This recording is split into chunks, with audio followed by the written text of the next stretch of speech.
Hello, everybody. We're back with a Buns, Burgers, and Big Idea. It's me, Nick Schneider, your host again. We are back with the Amazing Leadership Panel Series. Last week, with our amazing 4 leaders, we talked about their leadership journey so far. And it was really cool to get some information about them, you know, the journey they took and what made them be the leader that they are today. This week, we're talking about implementation, getting things started. Now, we know as leaders, especially when we have a bigger leadership team of 40, 50, 60, 80 people, getting things started can sometimes be the hardest thing. And once it's started, how do we keep that momentum moving forward to get to that end goal that we have? All right, back to our panel again. We've got Isela, Evalia, Ashlyn, and Kate, and we're super excited to dive into these 4 or 5 questions for them. Now, on the last episode, I had the questions kind of picked out for each leader. Today, what we're going to do is I'm going to ask that question and just have the first person volunteer. And if a second or third person wants to share insight, they're welcome to do that as well. So, all right, the very first question. When it comes to implementation, I can't say that word, so I'm very happy that I said it right this time. The very first question is, how do you bring your leadership style to life in day-to-day work? So I think it's very important to think before you do anything. So when I'm having a conversation or even running for drive-through or answering the phone or anything like that, one thing that I really have to bring to the forefront of my mind is I'm representing my business. And I'm also trying to make sure that everyone is happy and guests are satisfied, team members are satisfied. And I think that's just across the board in every walk of life. Awesome. Anybody else want to shed their insight? I would say to be positive from the time you come in to the time you leave, even when everything falls apart. Just stay positive and whatnot. We always tell each other positive attitudes. Yeah, it's like having that confidence. Yeah, like the little Tweety Bird Positive vibes. Positive vibes. Positive vibes. No, Ashlyn, that's great. I think it's really important as leaders for us to be competent, especially when times do get hard. Awesome job. All right, our next question is on implementation. What's one decision or action you took that really defined your leadership in this organization? When I took over as an intermittent general manager at the Oasis, I had to take over for my GM because she was out on medical leave, and it was about a 6-month leave before I switched out of that store. And what was like the biggest takeaway that you got? Like you were an AGM for a while. You were really comfortable with the things that you needed to do and the results you had to get. What was the biggest, oh no, when you went into that role for that 6 months?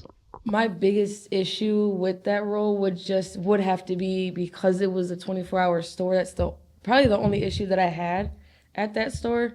I didn't think that I could handle being a general manager for so long, but I did it for 6 months. And it's funny that you bring that up because a lot of our restaurant managers or general managers have that mindset when they take on a 24-hour restaurant. It's hard enough to take on any restaurant, but when it's 24 hours, sometimes we put that facade over our eyes that it's so much harder to run a 24-hour restaurant versus a traditional open 5 to 11 p.m. restaurant. Ashlyn, was there really anything that was there anything true to that story? Was there any reason that you were nervous or we as leaders get nervous in those 24-hour restaurants? I think the reason why I got nervous was because, say I had somebody call off and I didn't have somebody to cover it. Well, at the Oasis, you can't close. You have to be open because the truck drivers. So somebody has to be there.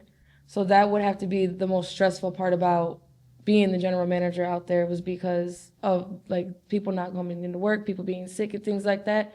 That would have to be the hardest part. And a lot of times we as leaders think that person that has to come in to work that night shift is who? It's us as the general managers, right? And it's true sometimes. I know that it's probably true at least once or twice. But after that once or twice, Ashlyn, did you do anything different? Well, I didn't have to. Luckily, I never actually had to come in overnights. But if I did, I think it would just be the same. I just would be there and running the store. Same thing I do during the day.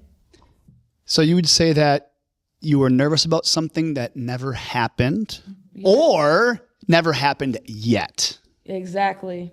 I got overwhelmed over something that wasn't actually happening in front of me.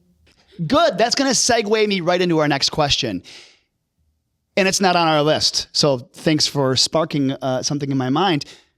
a lot of times we as leaders, I know Riley and I talk about this all the time, let's not focus on a problem that hasn't happened yet. Because as leaders, we let our minds play tricks on us. You know, these things, oh my goodness, I'm taking on a 24-hour restaurant.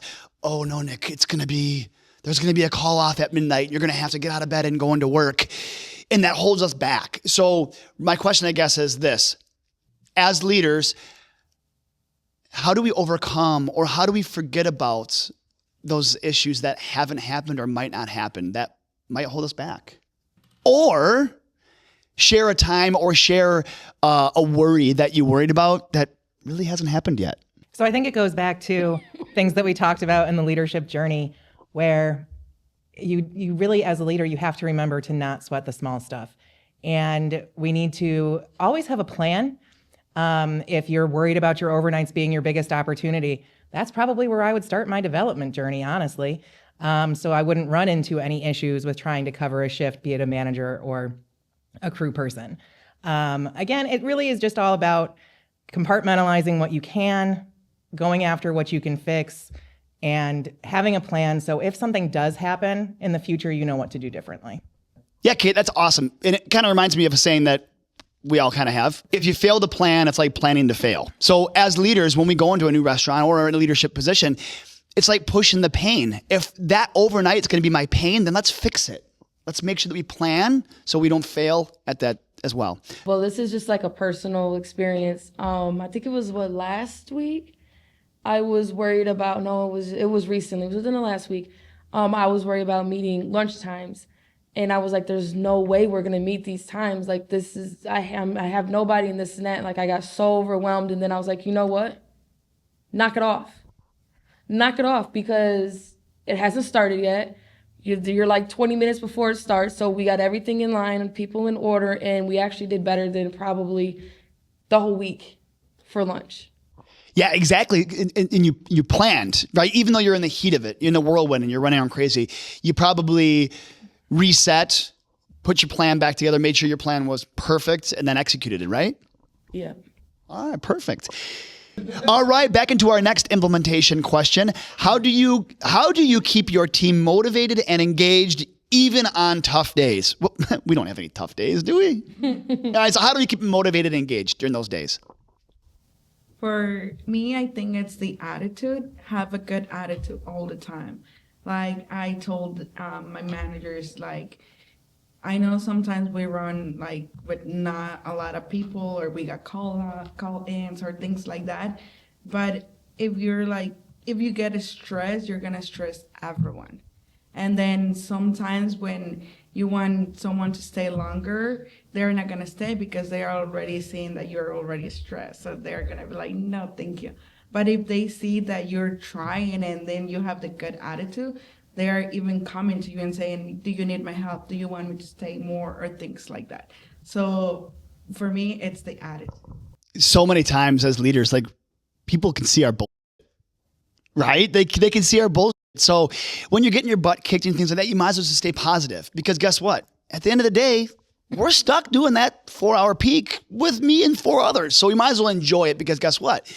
We're keeping that good rapport relationship with the team that's around us, because it's always about being leadership focused, even when the place is on fire, right? I think our company offers a lot of great things to help motivate as well, when it comes to earning points, when it comes to even just, as general managers, as managers in the restaurant, given the opportunity to say, okay, guys, if we beat our service times today, let's everybody take home an ice cream cone. Something that small can really turn somebody's day around. So having the freedom to be able to do that, working with the Bucafero organization, is definitely a huge positive and makes it so much easier to motivate and engage people. Yeah, it's pretty cool that you brought up the rewards and the points that we can get, because I think a lot of people don't really know or are not sure about how that really works. And Kate, you bring it up, like the hard work, when we punch in with a purpose, it's really cool that you can look at it and you go, oh yeah, we did kill that OP time, or our KBS times were awesome, or we just ran really good labor for that 4 hours that we got our asses kicked,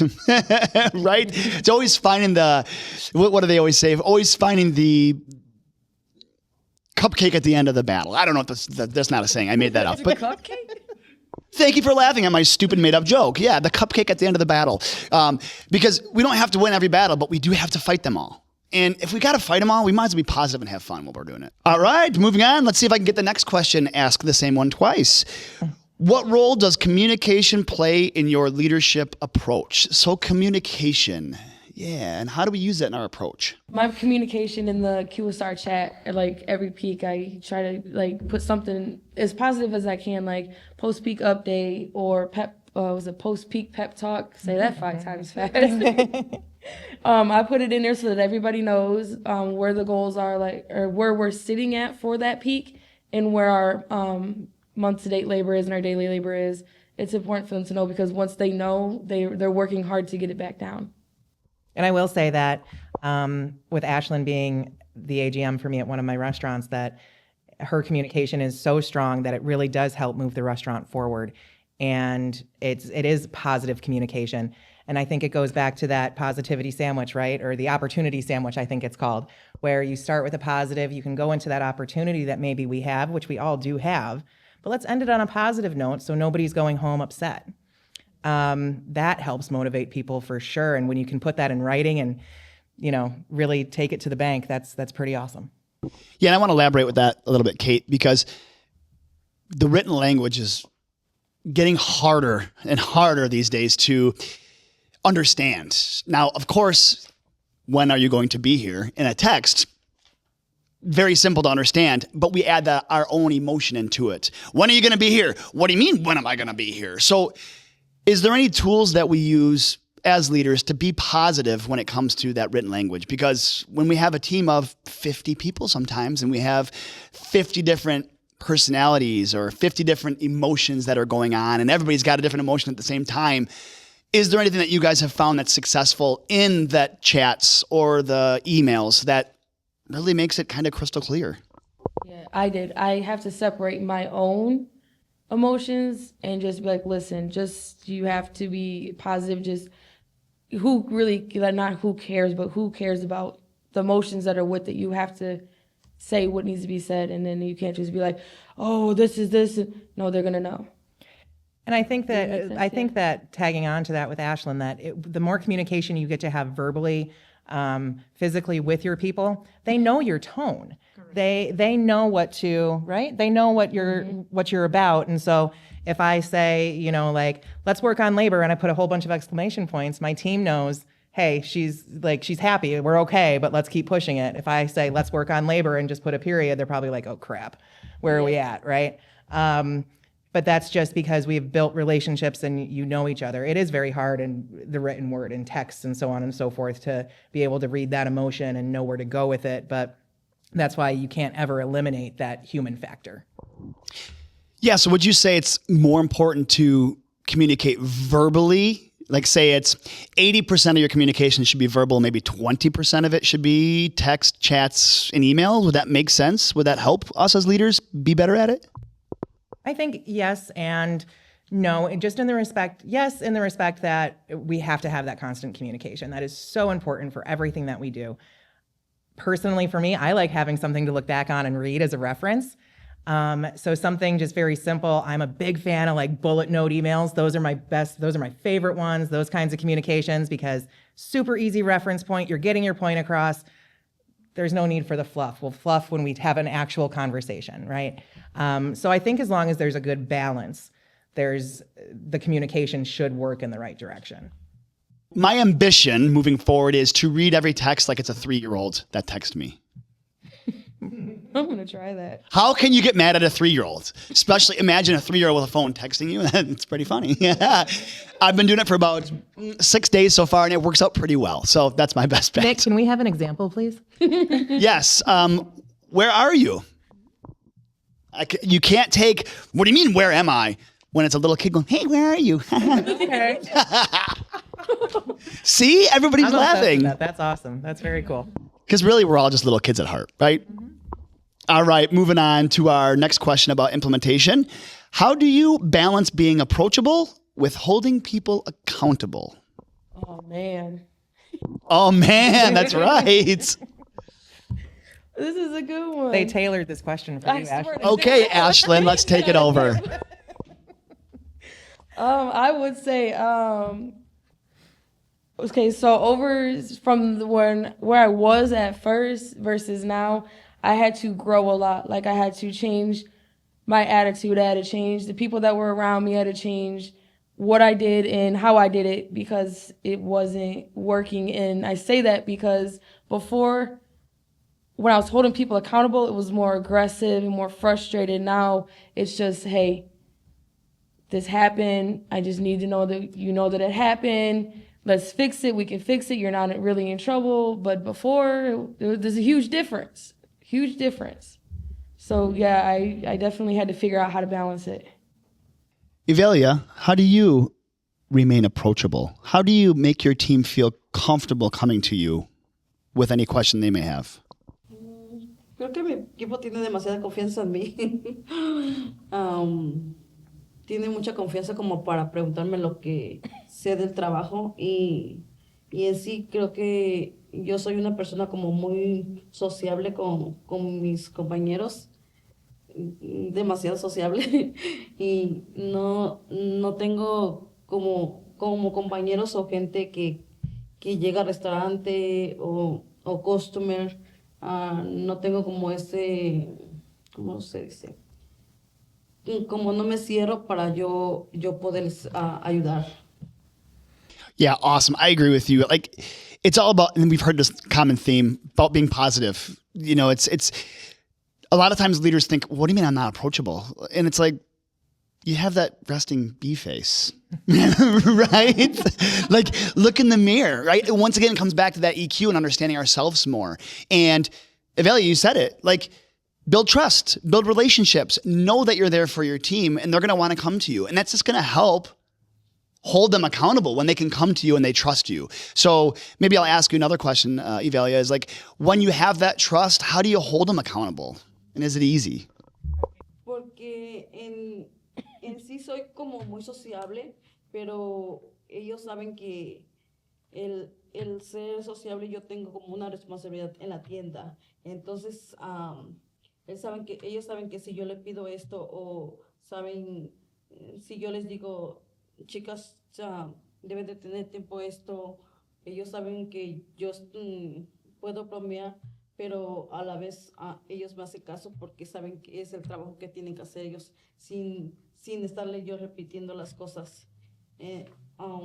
No me cuesta como mucho decirlos o estarlos escuchando para estarle como atrás de ellos, porque una cosa es muy el trabajo, otra cosa es como siento que con ellos es broma y responsabilidad del trabajo, y ellos bien saben la responsabilidad que tiene uno como manager y más como asistente, de saber que tenemos muchas responsabilidades que debemos de cumplir.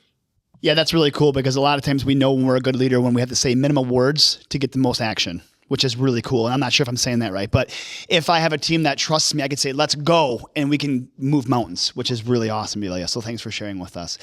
Okay, so about holding people accountable.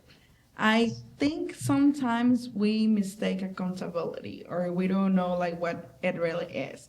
Because sometimes when we say accountable, it's like something like we have to do it, you know, like, but for me, accountability, it's like taking care of something, you know, like let's say like the boys, okay, we're going to be taking care of it, but we're going to get rewarded, you know, like same thing with like all the goals, labor, food costs, paper, all of that. It's like we're taking care of it, but the business is taking care of us too. So that's how I like to hold accountable my people. Yeah, and I think when it comes to accountability, and I guess I'll phrase this in a question, let's talk about the voice. So right now our ambition is 80% or better. When we're above 77%, we get free meals. So how do we really hold our people accountable to that 80% when 77 is good enough for us to get rewarded, but not good enough for us to be the best? So let me back up and rephrase that question. When we have a goal, we've gathered, we've analyzed, we've put together a plan. When we're executing that goal, how do we keep our team pulling in the same direction? Because that's what I would think accountability really is, when our whole entire team is pulling in the same direction at the same amount at the same time. So what tools do y'all use to make sure that we're all pulling in the same direction? And we can just use voice as an example. For me, I think it's communication. So we have to be communicating them, because if we don't tell them like, where are we at, they may think we're doing great, but on the other side, we're not. So for me, it's the key for it, it's communication.